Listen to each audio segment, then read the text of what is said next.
to edit that bit out. Hey everyone, welcome to Just One Word with Jan Obridge. Today I've got an extra special guest with me. I'll introduce her in just a minute. But before that, I just want to, I have to share some really sad news. And those of you that have been watching for a couple of weeks will have met Pastor Michael Bassett, my pastor, my good friend of many, many years. And I know that some of you have got it in your diary that is coming back on the 22nd and the 29th to continue with his story. Unfortunately, I've just heard that Michael went home to be with the Lord. So good news for him, but for us, it hasn't hit me yet. I'm totally in shock. But please do pray for Denise, his wife, and his family, and that, because I was just talking to him last week about future plans. So this was a total shock. But on the positive side, we know where he's gone, and we can continue to pray. I'm praying for Denise, her lover, and the girls, and all the family. He'll be sadly missed. I mean, he was just a tremendous man, an incredible ambassador for the body of Christ, changed so many people's lives, sowed into so many people's lives. And I know that a lot of you were waiting for the rest of his story. You only heard the beginning of it. Maybe over the coming weeks, I'll just kind of drop little bits of it in here and there as I get opportunity. But yeah, so really, really sad. But before I go any further, just to kind of interject between that really sad news and my guest, I'm going to just play a song for you, which is actually one of her songs. So hold your horses, here it comes.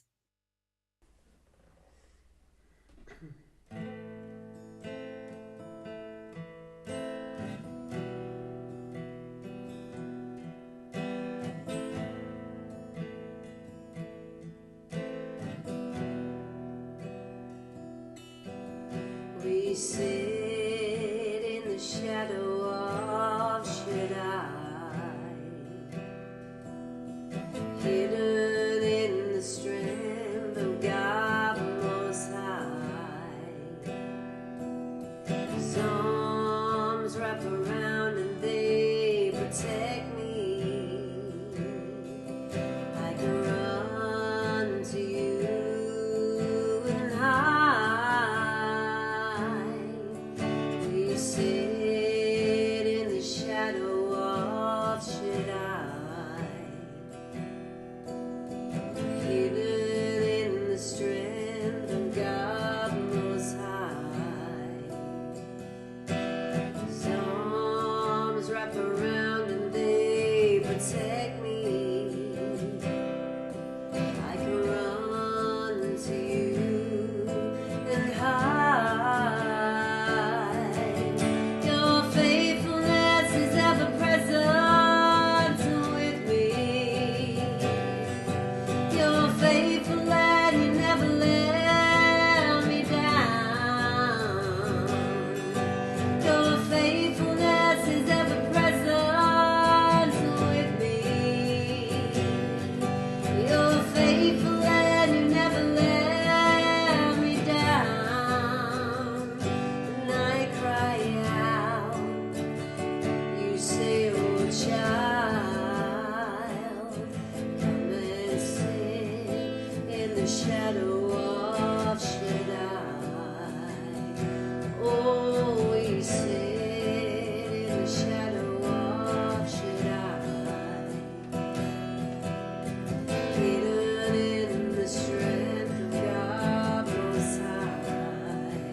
Yeah, so that is Kelly Tasker, or Kelly Obridge Tasker, as she puts on her Facebook. As some of you might have recognized by now, that we have a name in common, and that's because she's my daughter, and I've invited her to come on because she has a wonderful testimony, and she's very gifted, and I'm very proud of her. So please welcome Kelly Obridge Tasker. Hi, babe. Good to Hi, see how you you. doing? It's very strange hearing you say things about me. I always say nice things I about you. know you do. But yeah, it's I know that you have a great testimony, and that you're that what you've got to say is really excellent. So what I'm going to do, we'll just do an introduction first. I mean, I won't ask you what it's been like to be my daughter. You want me to lie? But yeah, I'm so proud of you. It's beautiful. You've got an amazing voice, and it's only really in the last few years, isn't it, that you've really come into your own when it comes to your singing and what have you. Tell us a bit about that. About, before we go back to the beginning, tell us a bit about this era of your life. Tell us a bit about you for a start. You know, who are you? You know. So I guess kind of like the singing element started sort of pre-worship, and even though it was from being in church in London, I was very young and I desperately wanted to be part of the band, because Mum headed up the band. She was the worship pastor, I think it was called back then. I can't really remember. It's so long ago.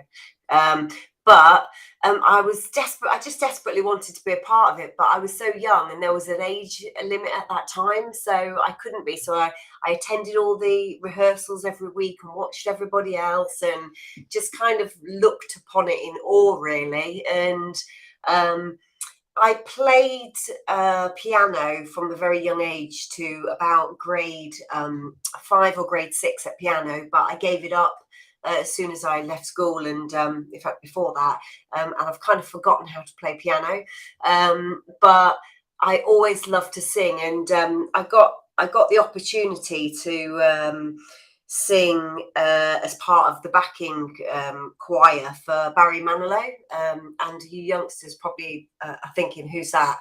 But just go and Google him, he's old.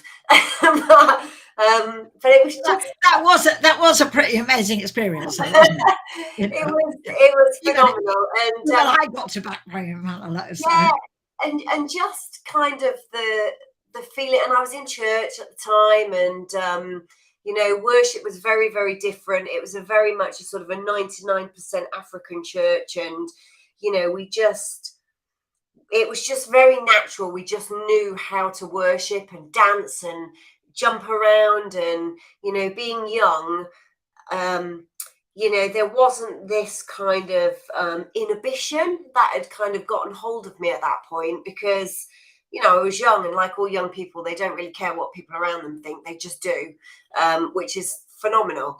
It's as we grow older and listen to other people, you know, we kind of start having these inhibitions and thinking, you know, this is the way we should worship, or this is the way we should dance or sing or whatever. And so I had the pleasure of being in that church, and Michael Bassett was our pastor at the time, yeah, so we got to sing with Barry Manilow 8 nights at the Albert Hall and 1 night at Wembley, and just kind of looking out at Wembley or even the Albert Hall, both of them phenomenal buildings, but just seeing like a whole arena of lights and everybody singing in kind of like a harmonic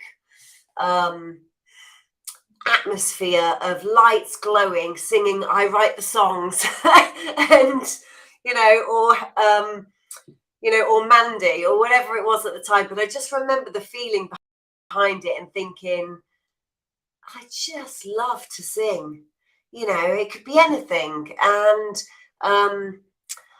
I was 18, I think, at the time, and somebody had mentioned to me that I could sing, but I didn't have a very nice voice, and I sounded like a boy. And and they didn't mean it.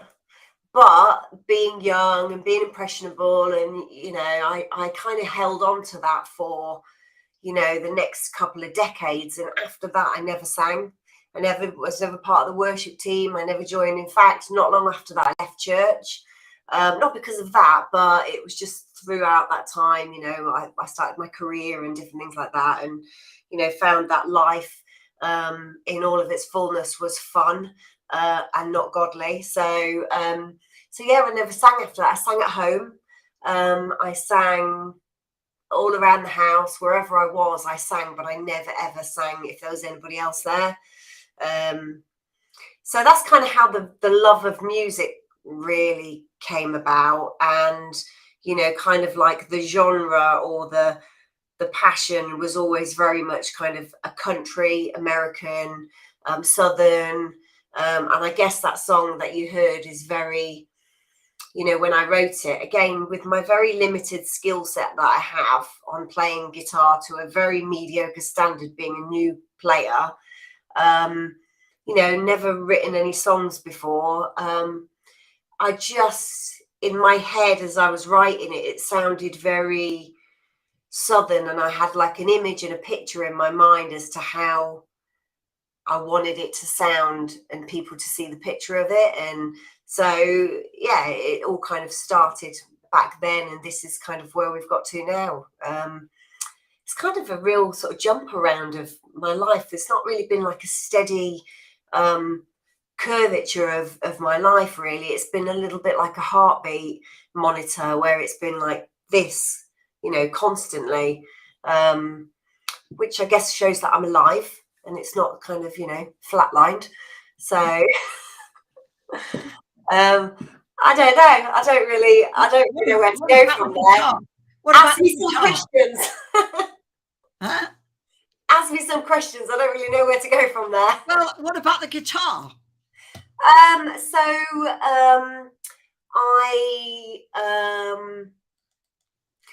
Again, it's amazing how words really affect you, because somebody had mentioned that, I wouldn't really lead worship because I didn't play an instrument. And so, me being an Obridge, put on my big Obridge pants and thought, you know what? I'm not going to answer you with words. I'm going to answer you with actions. So my husband plays the guitar, and so I just said to him, right, teach me 3 chords. I hear that every worship song you can sing and play is 3 chords. So like basic version. So my husband was very much like, oh, here we go, another fad. But he taught me 3 chords, and and I learned my first song. Started with something really simple, and I think the first song I ever managed to play all the way through cleanly was "Goodness of God." But even now, I still can't. I don't really remember songs without having the chord in front of me.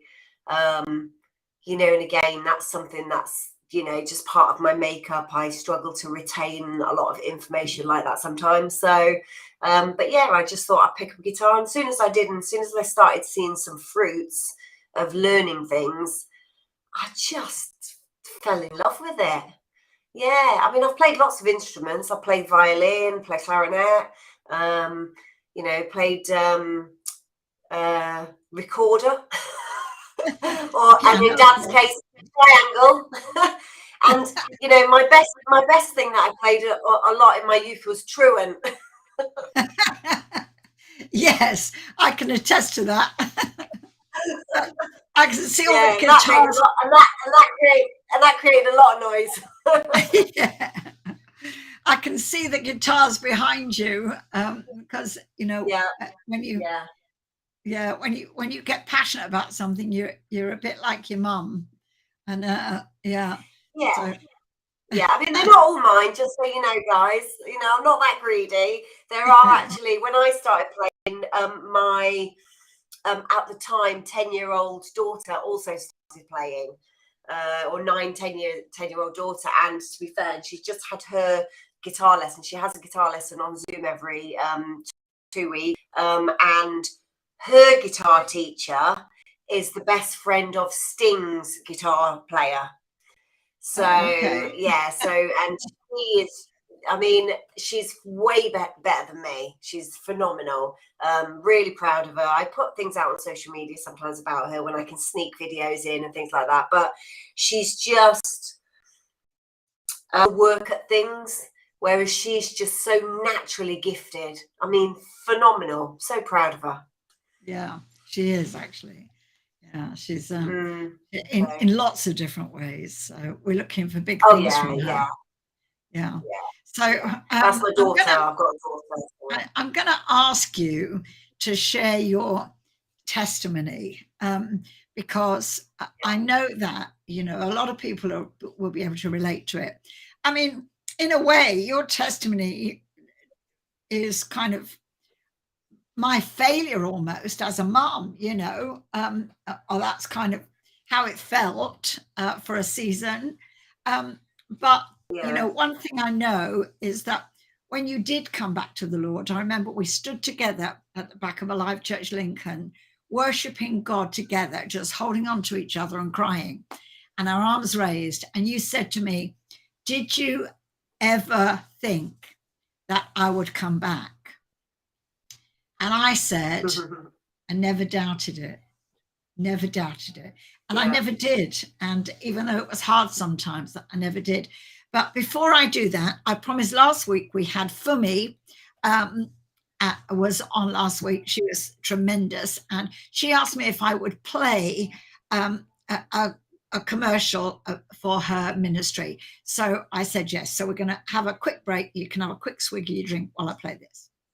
Infinity Grace Achievers International Academy, an arm of Infinity Grace Achievers International Foundation, presents 2023 free vocational training. Offering free vocational training program in catering, hairdressing, barbing, fashion designing, textile and kampala making, cosmetology, cream and soap making, makeup and gele, photography, leather works, music production, master of traditional ceremony, computer and phone repair. For registration, please call or WhatsApp on +234 8146 93 5603 or +234 8034 262833 or +234 8034 444901. For more information, please contact our Facebook at Great Achievers International or visit our website www.greatachieversinternational.org. Email info@greatachievers.org. Instagram Infinity Great Achievers, or visit our office at Infinity House, Plot 13, Ayedu Estate, along Heritage Hotel Street, Ogoluwa, Osogbo. IGAF, we educate, we empower, and we encourage.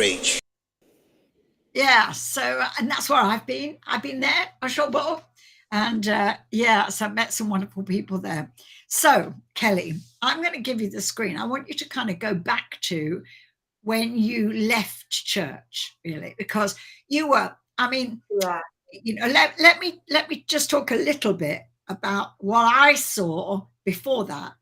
I saw a young girl who received Jesus, who got born again, spirit-filled, praying in tongues, who came home from school clutching a letter from her daddy from the Falklands saying, "Mommy, Daddy said Jesus loves me. Do you think he's born again?" And I saw a girl who, at like 8 years old, laid hands on people and saw the sick recover. I saw a little girl who saw legs grow out. Do you remember that? Down in Cornwall, you lifted a guy's legs and saw his legs grow out. And so I saw this girl who understood the things of God, was so close to Jesus. And I'm saying all that to say nobody is immune to the world. And we do need to pray for it's a choice. It's a choice, isn't it? I mean, you know, I grew up, you know, in a Christian family, and you know, Dad wasn't saved, but you know, for all of the non-saved humans out there, you would never have known, because he was just such a loving, warm, generous, kind human, and championed church and the Phoenix Club and, you know, Zeus Christian Fellowship in Germany, and, you know, just, you know, really championed us as a family being, you know, followers of Christ. And I see those mirrors in my own life in a lot of ways, which, you know, really encourages me as well. But I think kind of going back to my childhood when I was at Filing Hall with my brother, you know, we had our little prayer meetings. You know, nobody was a Christian, but, you know, we both loved Jesus, and we were in the woods having our little, I mean, you know, some people could probably thought it was a bit weird, but being in the woods having our little Christian fellowship and praying for each other and praying for our friends. And, you know, 2 of my brother's best friends got saved at school. And yeah, it was just, you know, we were kind of, I think, known a little bit, or certainly I was, as the weird kid because I was Christian. And I think that kind of followed me all the way through my life, really. And, you know, I guess that's one of the reasons why I ended up kind of going off the beaten path a bit, you know, peer pressure. You know, I got into work. I started my career and, you know, soon discovered that I was young, I was clever, I was attractive. People loved me, you know, they wanted to be around me. I was fun. And, you know, so I drink a bit, and, you know, and I smoke, and I started doing drugs and, you know, all of that sort of stuff. And, you know, because it made me feel popular and good and attractive, and all those things I desperately wanted to feel about myself, which I couldn't seem to find at the time in God. But that wasn't because it wasn't there. It was because I had I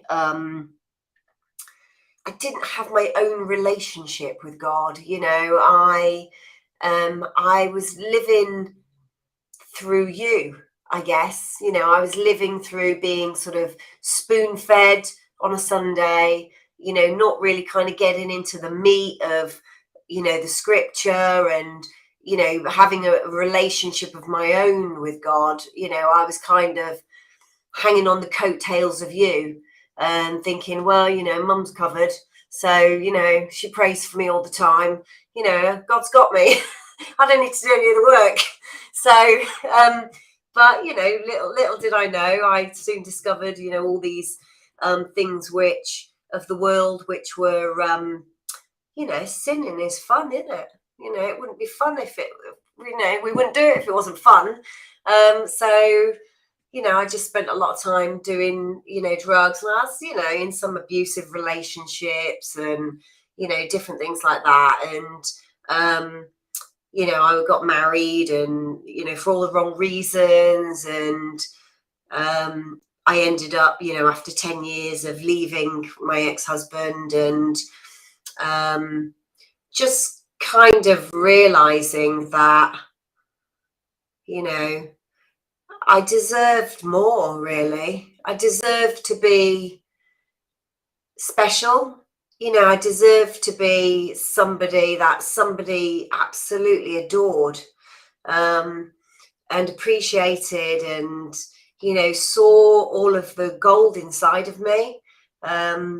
And, you know, and I still feel that way. I still think, you know, we need to be, you know, looking for the gold in each other rather than, you know, finding the negative elements. And, you know, that's something that I'm really passionate about. It doesn't really matter what age, but there's so many of us out there who, you know, the first thing we do is you know, look at the flaws that we have and look at the negative things about ourselves instead of raising each other up, whether it's women or men, you know, building each other up. The first thing we want to do is cut people down, so then it makes us feel better about ourselves. And, you know, so I went through, you know, a couple of decades of destruction and, you know, ruining my life really in some ways, but excelling in, you know, my career and things like that in other ways and being really successful. And when I left my ex-husband, I decided that I just wanted a break, and I met my now husband, Steve, who we've been together for 18 years. I can't believe it's that long. That definitely means I'm getting old,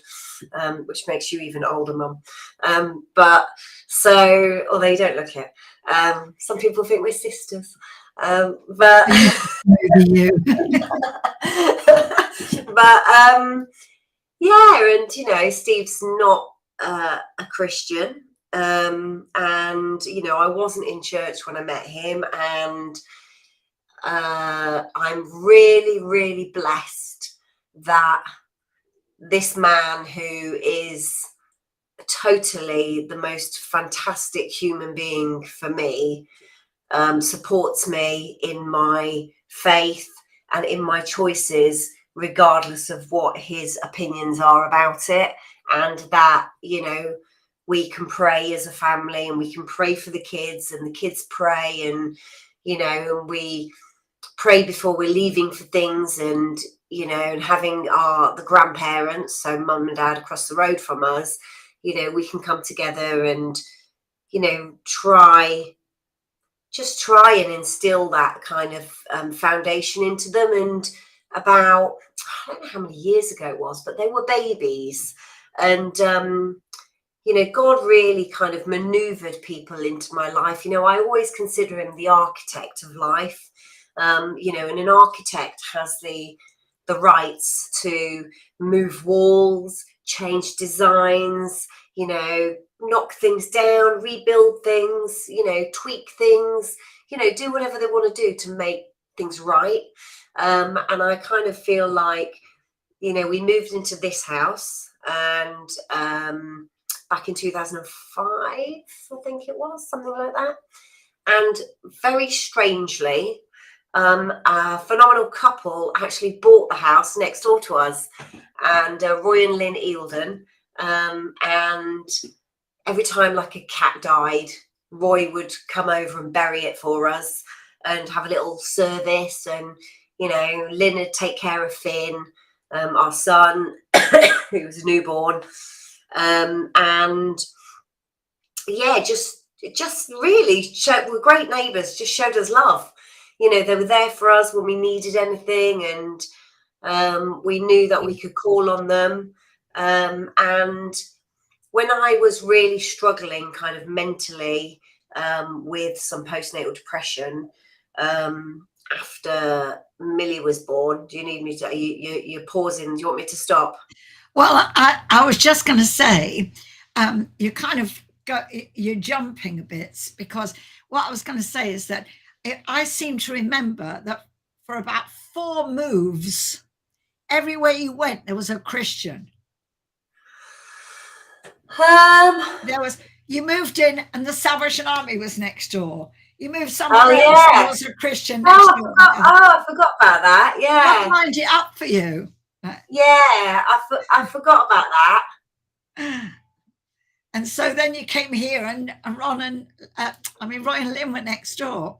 But tell us a little bit about the dark times that, you know, you know, when. Yeah, I mean, I very much glance back occasionally. I don't really tend to ponder too much, but I kind of glance back because it's good to see, you know, how far you've come. And somebody mentioned something today while they were preaching, and I thought, oh yeah, you know, I can relate to that. So it was just very much, you know, I was struggling with postnatal depression. I didn't really know what it was. I didn't know it had a label or anything like that. I just knew that after 4 months of still being in my pajamas and crying every day, something wasn't quite right. And nobody really kind of checked in on me. I was quite isolated here. I'd go back and forth to London every week or every couple of weeks so I could, you know, bring the kids and just, you know, like palm them off. I think if you remember, you know, I'd kind of track you when you came to my house, and I'd literally, if Finn had a poo, I'd be like, oh, you know, you can just hold on for just like half an hour, Finn, just hold on. And as soon as you walk through the door, I'd be like, there you go, he needs to be changed. And you know, it was kind of like, yeah. So, you know, it was quite a for somebody who wanted children so much, Yes. you know, and ending up having children quite late, I guess, in comparison to a lot of people nowadays, you know, I kind of thought that, you know, I had my own office at work. So I thought, you know what, it'll just like sleep for 10 hours while I work. You know, nobody told me that, you know, you have to feed them and change them and, you know, all the stuff that goes with the baby, and that they just basically cling to you for, you know, 24 hours. And so it was a bit of a shock to the system, and all the way through kind of like, you know, when you do kind of like the birthing plan and all those different things, and you have your pre-meetings with the midwives and all that sort of stuff, nobody really said anything. So I was a bit shocked, and it sounds really stupid, but because you think I'd know, but I never knew. So it was a bit of a shock to me, but and then I got pregnant quite quickly after having Finn, which again was another shock to the system. But you know, we were really happy. We always wanted more children, and but unfortunately, I lost that baby, and then I got pregnant a couple of months later with our daughter Millie. So there's 20 months between Finn and Millie, and so my hormones were probably raging a bit anyway, you know, from having 3 pregnancies in, you know, 2 years, less than 2 years. And yeah, I was just not great. And I went and saw my GP again, who was just amazing, Dr. Baker, and again, a Christian. You know, my GPs, most of the doctors are Christian, so I just was so grateful for that. And I'd spoken to Roy and Lynn had moved house by then. They'd sold their house, but they'd stayed in the village, and I'd kept in touch with them. And I'd called Lynn and I'd said, I really feel like the kids need to have a foundation like I did, but I'm not coming back to church. You know, it's not for me. You know, I'm done with church. You know, I'm you know, I'm good. I don't want to upset the apple cart or anything like that. And but you know, I know for me that I always go back to God when I need Him. So when I cry out, you know, He says, "Child, come and sit in the shadow of the Shaddai." And you know, so even not being in church and professing that I am no longer a Christian, I still cried out to Him.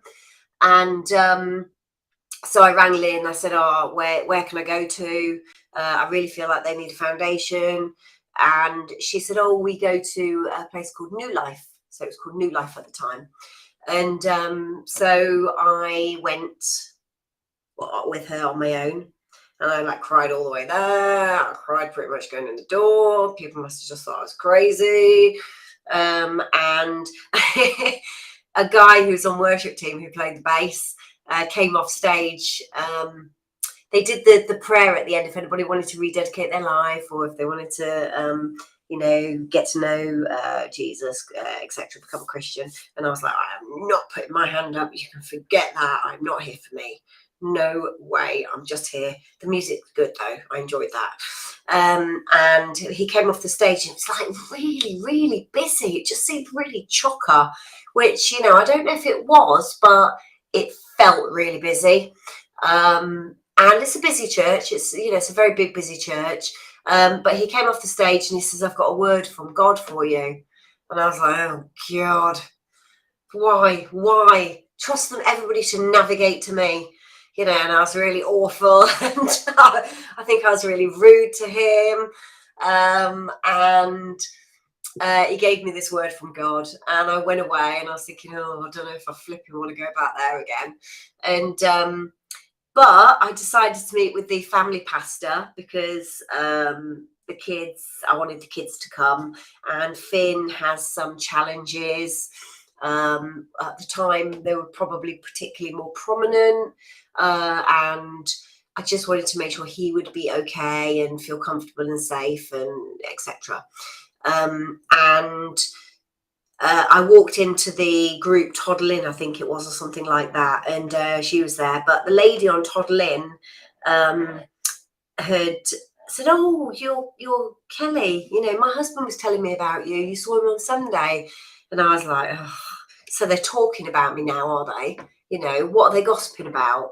And she was just being ever so lovely.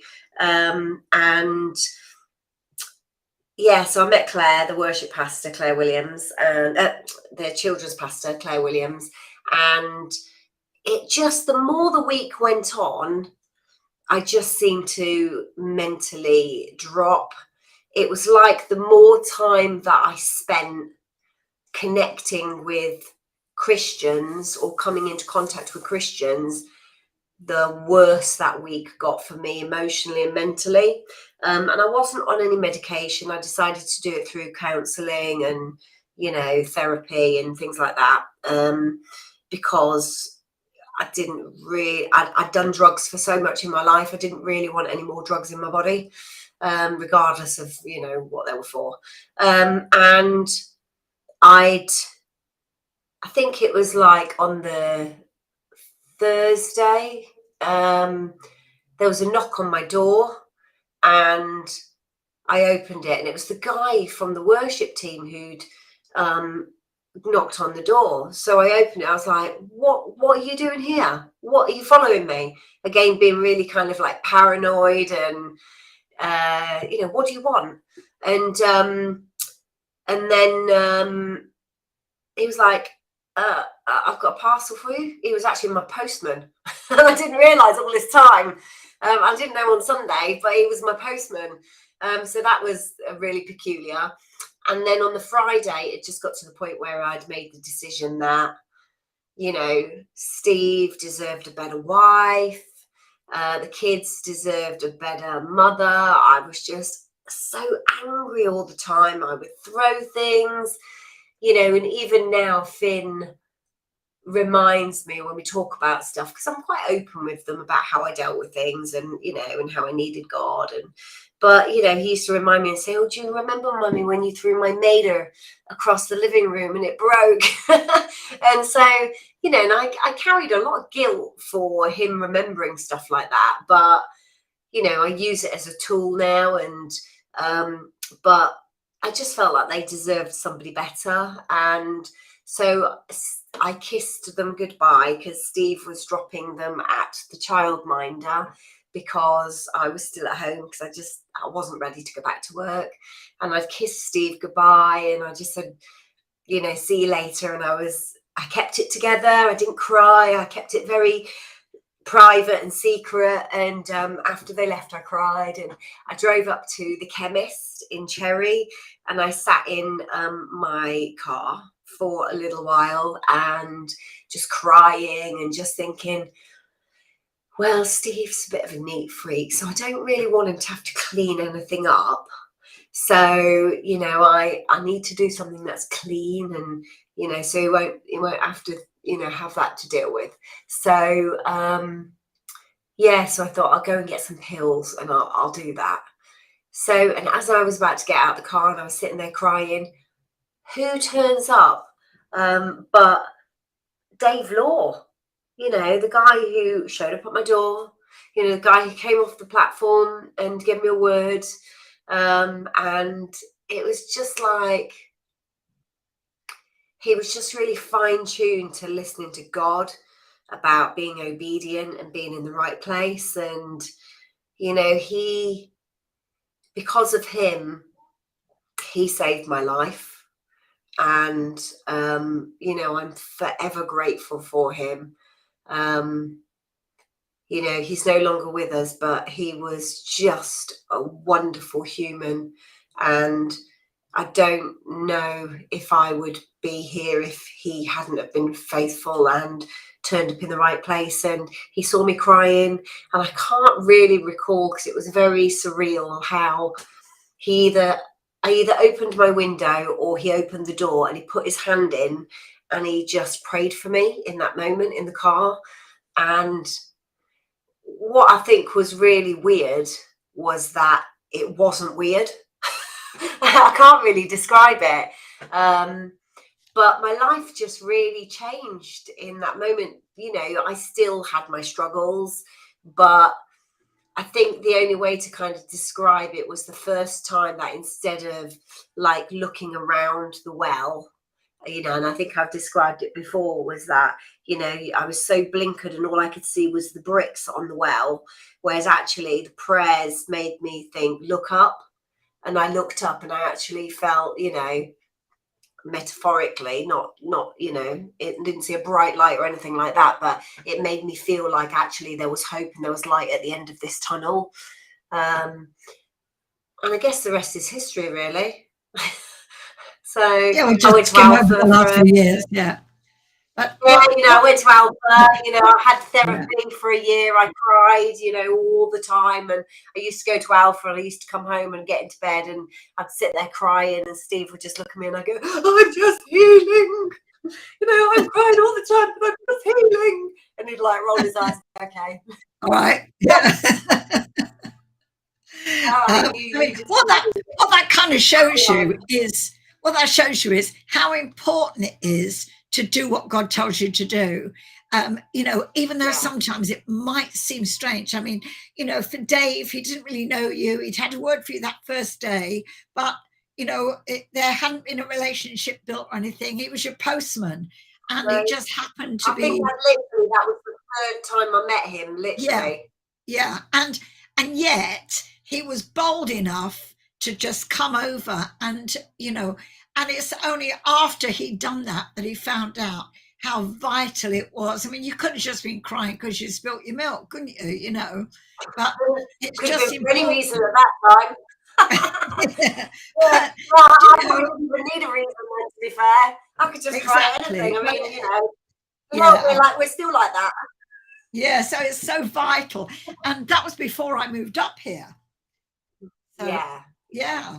So it took a few years. I mean, I did, you know, do the deal with you that, you know, if I gave you grandkids, you'd have to move up from London. So, you know, I wasn't going to let you. Grandkids. I was never going to let you, you know. What are you talking about? I was never going to let you, like, not go back on that promise. You want grandkids, you're going to be growing up. Yeah, you made that. I never asked for grandkids. And if you don't remember, you also made the deal that if we gave you grandkids, that we would have 1 to 2 weeks a year holiday without them on our own, and you'd have to look after them. This is all in your imagination. No. I made you sign it. I distinctly excuse us while we have a mother-daughter disagreement. I distinctly remember saying, "Don't have children for me." That's not how I heard it. I absolutely love my grandchildren. They're absolutely wonderful. Do you remember this one? Do you remember this picture? I don't know if I can. No, I hope it's not showing it. It's not showing, but I have a great picture, and it's not showing up. You know, I think the one. No, it was a great picture of you, me, and Millie together. We do have a great relationship, and I thank God for that. That you know we're like best friends in a way. You know, you said people think we're sisters, but you know it's just that we are kind of good friends. It's because I'm an old soul and you're young. Well, that's what it is. Yeah. But I think what's made it special is that we can talk about anything because we're not just mum and daughter, we're sisters in Christ, and that has enabled us to talk about anything. I'm going to play another song of yours now. I can't remember which one I played last time. And then so let's play that. Give you a bit of a breather.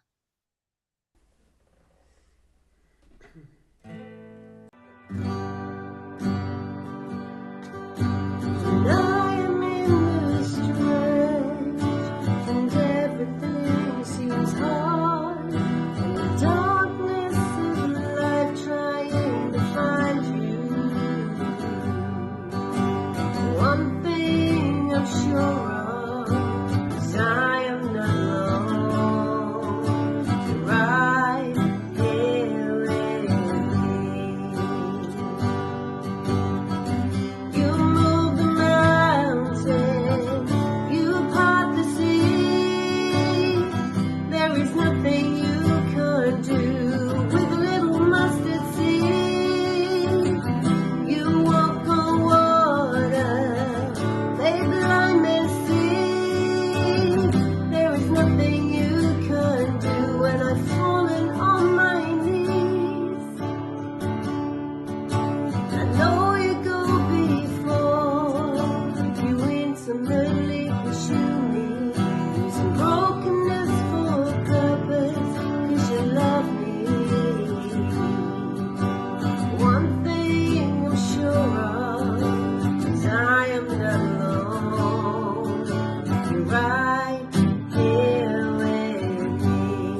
and you've overcome. Praise you 'cause the battle is won. Worship you and you've overcome.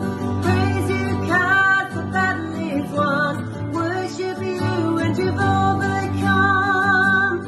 Oh, you move the mountain, you part the sea. There is nothing you can't do with a little mustard seed. You walk on water, lay blindness see. There is nothing you can't do when I've fallen on my knees. When I've fallen on my knees, there's nothing you can't do. When I've fallen on my knees, there's nothing you can't do. When I've fallen on my knees, there's nothing you can't do.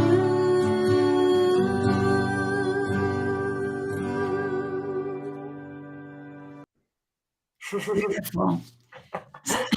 Yeah, and you know, one of the things that that's really blessed me about your gift, your singing, is that blessed me about you with your gift is how committed you are to develop it. And you know, you've got a great range, and you know, God has blessed you too, because you've been invited to do things that just, you know, because. So tell me a little bit about that, because you know you've been Yeah. down to London. Yeah, so you know, I've had a few different opportunities. I think it kind of really started in lockdown, where obviously we couldn't physically go to church, and I was really fortunate that the pastors over in a church over in Horncastle asked me to come and lead worship for them with the guitar each week, which kind of, you know, was the first real, not really use the word opportunity, but the first real kind of privilege of sharing my gift. I'd never sang in front of people really, you know, other than in my home church. And, you know, I was still very much struggling with the battle mentally of not having a very good voice, and feeling that, you know, and feeling, you know, that I don't get picked because people don't really like my voice, or, you know, I sound like a boy, etc. But, you know, it just really blessed me to bless others. And, you know, I also, and that was playing my guitar, which was the first time I played my guitar in public as well, over a screen, like actually in front of real people, is a totally new thing, and that's scary as anything.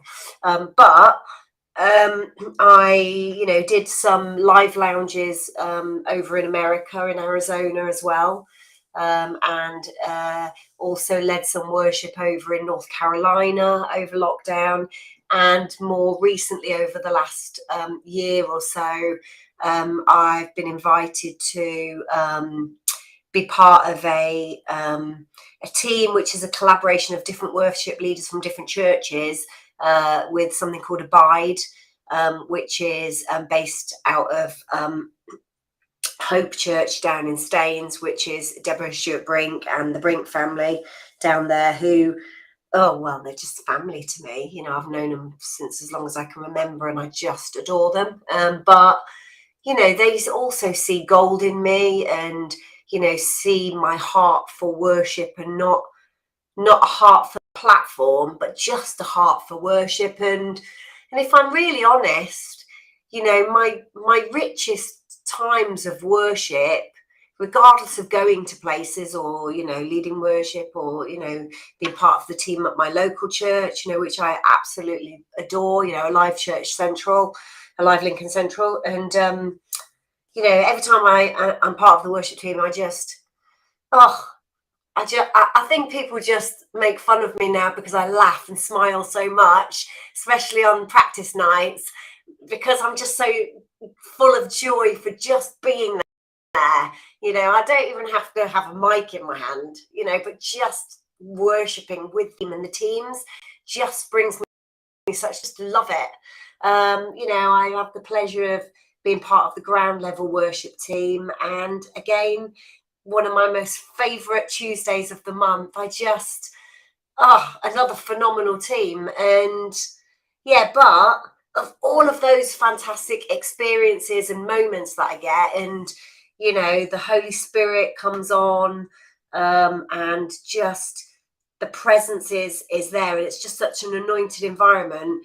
The richest times for me have always been, you know, sitting on a floor in my office in here, many times in here, or in my living room while I've, you know, snuck off for a day, or, you know, when everybody's out and the curtains are closed and I've got my guitar and I'm literally just crying and playing and singing and, you know, clinging to the hope that, you know, Jesus brings to my life, particularly when, you know, I'm going through difficult times. The songs that, you know, I wrote, you know, they weren't out of, you know, roads paved with tarmac. They were made out of Roman roads, you know, where they've been bumpy times and, you know, pain. And, but, you know, I have to constantly think, you know, I need to have a Job spirit on me and, say thank you. And you know, and Rick Warren always talks about what's the lesson, and you know, and I have to be grateful for it. And even though it hurts, you know, and in this season now, it's another difficult season for me, and but those are the seasons which bring the most joy in my worship as well, because I just cling as much as I can to, you know, his faithfulness and his truth, that he'll never forsake me, he'll never leave me, and you know, he never has done. So you know, if I look back and through all the trials and tribulations and difficult times, you know, I can honestly say that, yeah, it was tough, it was really hard. I was on my knees and I was at the end, and there's been many times, many over the last many years, but you know, he says he'll never leave us, he'll never forsake us, and you know, he keeps those promises. And just because they don't always look like what our picture of them is to be or what we want them to look like, again, you know, he's the architect, so he knows what the end story is. You know, my stories for me, in my own eyes, is not yet written, but it's, you know, he's written it. You know, he knows. He knew long before I came along, and I have to just trust that he's got me, regardless of how it looks in the natural. He's got me. Absolutely, he's got you. And as mom, I've spent many hours on my knees for you. I still do, of course. Still pray for you. And well, when you're down there, can you like clean next time? Yeah, you know your mother. I know I believe in miracles, but you know.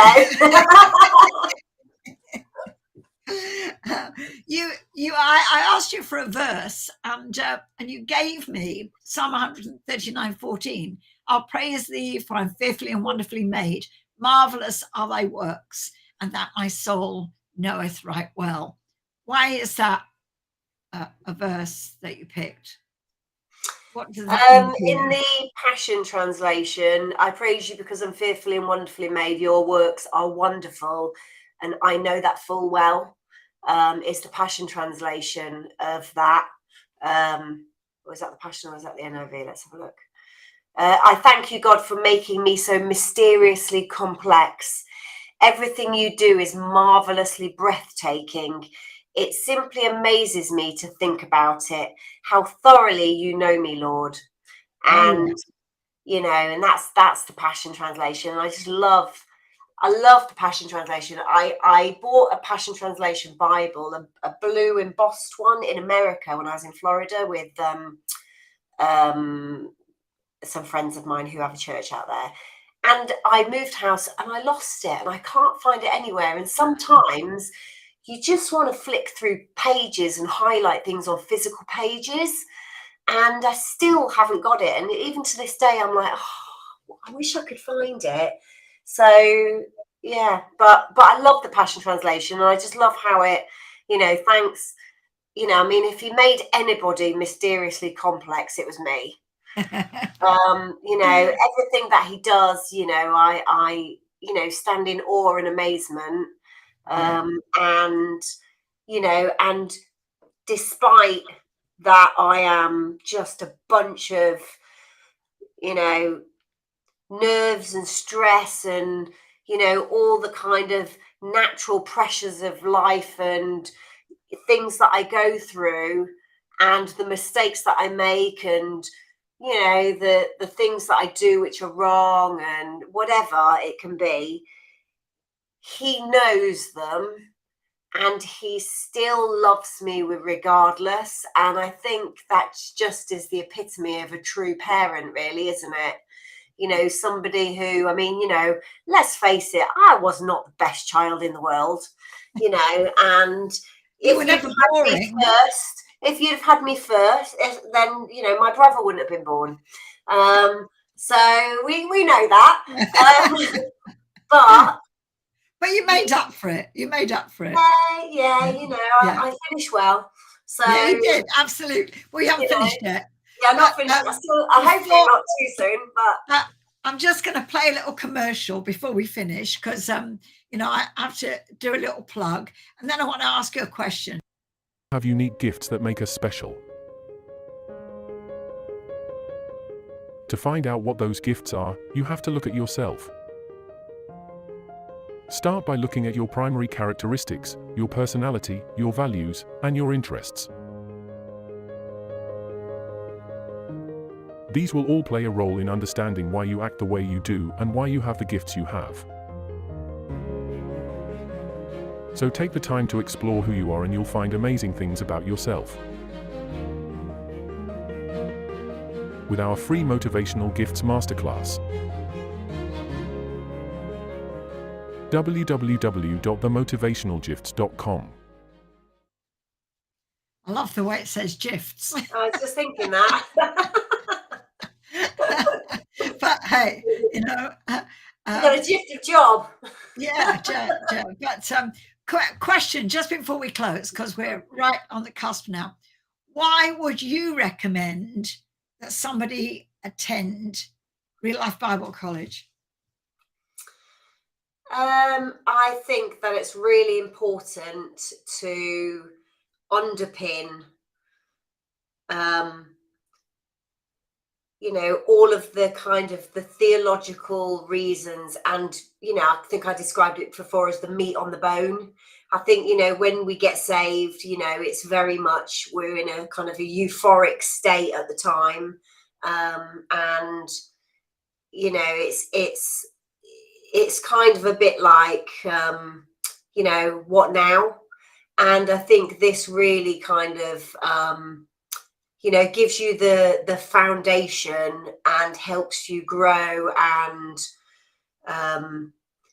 it kind of opens up questions for yourself, like why am I here? What am I designed for? What's my purpose? What does this mean in the Bible?